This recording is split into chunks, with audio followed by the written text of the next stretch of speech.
Vous écoutez Europe 1, il est 8h18. L'interview politique d'Europe 1, Jean-Pierre Elkabbach, vous recevez ce matin Frédéric Pechnard, c'est le directeur général de l'UMP. Messieurs, c'est à vous. C'est-à-dire que c'est un grand de la police qui devient un politique. Bienvenue Frédéric Pechnard et bonjour. Bonjour. Hier soir, Nicolas Sarkozy a donc déchiré l'unité nationale ? Ah non, pas du tout. L'unité nationale, c'est pas on est au garde à vous avec la main sur la ligne du pantalon, c'est pas ça. Il y a eu un temps de sidération et de recueillement nécessaire, un hommage aux victimes, et puis maintenant c'est le temps du débat. Rappelons juste une chose, l'UMP a voté en 2012 et en 2014 les lois antiterroristes présentées par le Parti Socialiste, donc on voit bien qu'il y a une volonté d'accompagner le gouvernement dans cette position. Et vous allez continuer, mais dans le drapeau de l'unité, il a fait hier des petits trous, des grands trous, c'est-à-dire pour vous l'unité républicaine c'est d'abord un combat. Bien sûr, c'est pas un combat, c'est un débat. On est dans une démocratie. Chacun n'a pas les mêmes idées. Sur un certain nombre de mesures, eh bien, on peut s'entendre. Sur d'autres, on n'est pas d'accord.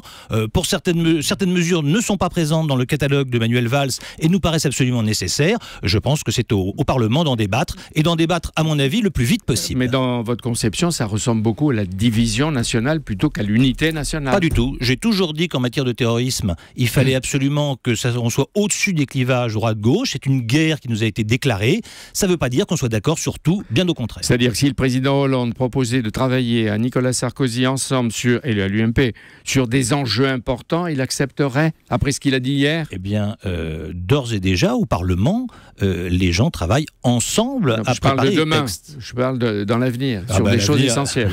L'avenir le dira. Mais pourquoi, par exemple, attaque-t-il sur la police? Entre 2007 et 2012, les effectifs cumulés de la police et de la gendarmerie ont baissé de 12 469 postes, me disait Alain Acco. Vous étiez peut-être responsable vous-même. J'adore quand on parle de chiffres. Vous savez, quand je me suis présenté aux élections municipales dans le 17e arrondissement, la seule chose que me reprochaient toujours les socialistes, c'était la baisse des effectifs. Alors, d'une certaine manière, c'est bien, ça veut dire que je ne peux pas être attaqué sur autre chose. Ni sur le bilan... c'est vrai ou faux? C'est faux. Je vais vous expliquer pourquoi si vous me laissez 30 secondes. Ni sur le bilan, parce que la délinquance... 12 500 postes de moins, c'est faux. La délinquance a baissé à Paris, dans le reste de la France, pendant ces 5 années. Et puis, ça dépend qu'est-ce que vous prenez comme comparaison. Par exemple, si vous prenez la période 2002-2012, les effectifs de la police ont augmenté. Donc, on voit bien que c'est une question qui est purement polémique, et ça dépend quelles sont les références que vous avez. L'expert que vous êtes, prévoit-il en Europe et en France, Frédéric Pechnard, d'autres actions violentes? Est-ce qu'il y a chez vous une sorte d'inquiétude devant un danger de réplique du terrorisme? Alors, sans aucun doute, il y a une inquiétude. Cette inquiétude, elle n'est pas nouvelle. Vous m'aviez invité dans mes précédentes fonctions quand j'étais directeur général de la police nationale. Je vous avais déjà indiqué qu'il y avait un risque d'attentat djihadiste extrêmement important. La France est confrontée au terrorisme djihadiste depuis 1990. Ça a été d'abord les jeunes qui sont partis par Londres, on appelait ça le Londonistan à l'époque, puis qui sont partis faire le djihad en Afghanistan. On a eu ensuite le Kosovo, on a eu le Yémen. On a eu alors aujourd'hui, parce qu'il faut parler d'aujourd'hui, c'est pas demain. Aujourd'hui, on a la Syrie et l'Irak, mais surtout la Syrie. Le Premier ministre le disait hier, il y a 1300 jeunes Français qui sont des djihadistes syriens, ce qui signifie qu'ils sont partis faire le djihad, certains sont revenus, d'autres sont restés sur place. Ces gens-là sont des bombes à retardement pour nous. Ils sont partis, ils ont été endoctrinés, on leur a lavé le cerveau, et là-bas, sur place, ils ont été formés à des actes de guerre, ils savent se servir de fusils, d'explosifs, de lance-roquettes, et puis ils ont surtout commis des actes atroces. Ils ont tué des gens. Donc vous pensez qu'ils pourraient le faire ici si on les laisse entrer? Eh bien, je crains malheureusement que quand vous regardez les attentats il y a quelques jours, eh bien, on ait une réponse à votre question. Et la question, malheureusement, n'est pas de savoir s'il y aura un autre attentat, mais quand. C'est pour ça qu'il faut impérativement qu'on donne aux services de renseignement les moyens le plus rapidement possible de travailler. La loi est prête. Alors, mais elle va être votée, mise en débat à partir de mars-avril. Vous voudriez qu'elle soit traitée en urgence? Oui, bien sûr. On saute des procédures parlementaires. Pas du tout. Je pense qu'on a perdu du temps sur cette affaire. On a perdu du temps de 2002 à 2012 et il n'y a eu aucun attentat islamistes sur le territoire national. Les Français ont été frappés. La situation il y a eu des morts au Maroc, même, il y a eu des morts en Mauritanie, il y a eu des morts en Arabie Saoudite, mais pas en France. Mais on a eu l'épouvantable tuerie due à Mohamed Merah.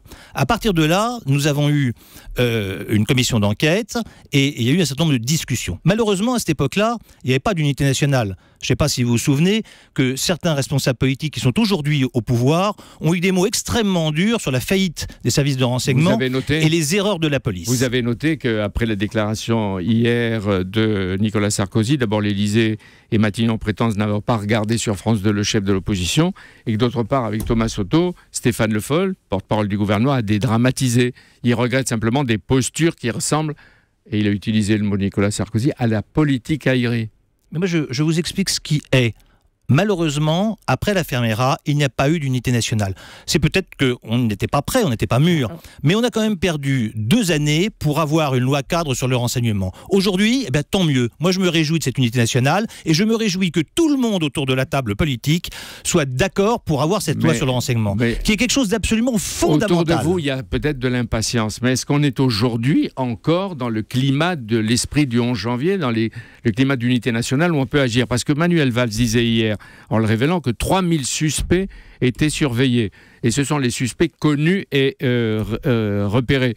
Est-ce que pour vous, il y en a d'autres qui peuvent être encore non identifiés? Bien sûr, il y a toujours des trous dans la raquette, il y a toujours un chiffre noir sur les gens qu'on suspecte, mais malheureusement, s'il n'y avait que 3000 terroristes présumés djihadistes, ça ferait déjà énormément. Quand vous voyez qu'une petite équipée à 3 personnes, ou peut-être avec une dizaine de complices en tout, ont pu commettre ces actes absolument épouvantables, on a peur, on est dans l'effroi quand on pense à ce que pourrait en faire 3000. Frédéric Pechnard, Manuel Valls a donc lancé son arsenal antiterroriste. Il a recruté, ou il a annoncé qu'il recruté 1400 policiers sur 3 ans.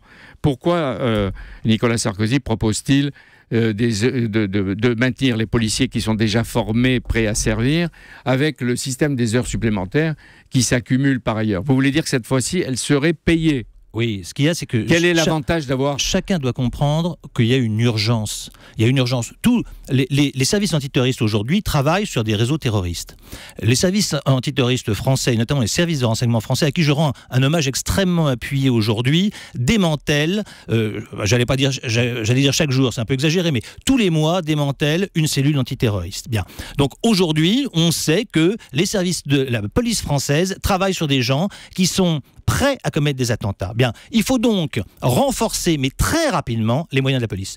Quand on me dit on va embaucher 1400 fonctionnaires au ministère de l'Intérieur, moi je trouve que c'est très bien, mais il faut dire aussi que si vous décidez d'embaucher quelqu'un maintenant, un gardien de la paix, le temps qu'on le recrute, qu'on le forme, qu'il passe dans une école de police, etc., il arrivera au ministère de l'Intérieur au début 2017. Donc il faut faire quelque chose tout de suite. Donc parce on que peut le risque faire les deux. Maintenant. Bien sûr, il faut faire les supplémentaires et les recrutements. Pour les policiers, vous l'expert, quelles leçons vous retenez? Parce que face à un djihadiste qui agresse, est-ce que les policiers sont aujourd'hui à armes égales? Alors les policiers ont une arme individuelle qui est une arme individuelle de qualité. Ils ont également un gilet pare-balles. On pourrait toujours travailler à essayer d'améliorer. Est-ce que les policiers doivent avoir les mêmes types d'armes? Oui, bien sûr, bien sûr. À partir du moment où en face de vous, vous avez quelqu'un qui a une arme longue et quand vous avez une arme 2 points, enfin, je voudrais pas faire le spécialiste des armes, mais vous n'avez aucune chance si vous avez une arme 2 points. Donc il faut impérativement. Les policiers ont des armes longues, mais ces armes longues, elles sont dans les coffres, dans les commissariats. Je crois qu'il faut maintenant trouver un système pour qu'ils soient dans les véhicules, avec une sécurité, un rack de sécurité, comme ça se passe dans un certain nombre de pays. Et ma dernière question, Frédéric Pechnard, les policiers, aujourd'hui, ils ne tirent que s'ils sont en légitime défense. Est-ce que ça peut durer avec des gens qui sont des guerriers et qui ont l'habitude de tirer et de tuer? Alors honnêtement, je pense qu'il va falloir revoir les conditions d'ouverture du feu de la police nationale. Nous recevions hier avec Nicolas Sarkozy les syndicats de police. Eh bien, Alliance Police Nationale, qui est le premier syndicat de gardiens de la paix, nous a déposé une proposition de loi, si vous voulez, pour changer un petit peu et pour harmoniser les conditions d'ouverture du feu entre la police et la gendarmerie. Je crois que c'est quelque chose sur lequel les députés devront se pencher. Merci Frédéric Pechnard d'être venu en direct sur Europe 1 ce matin. Europe 1, 8h27. À suivre, Natacha Polony, la revue de presse, et Nicolas Canteloup, la revue de presse sur Europe 1. 6h-9h, Thomas Soto sur Europe 1.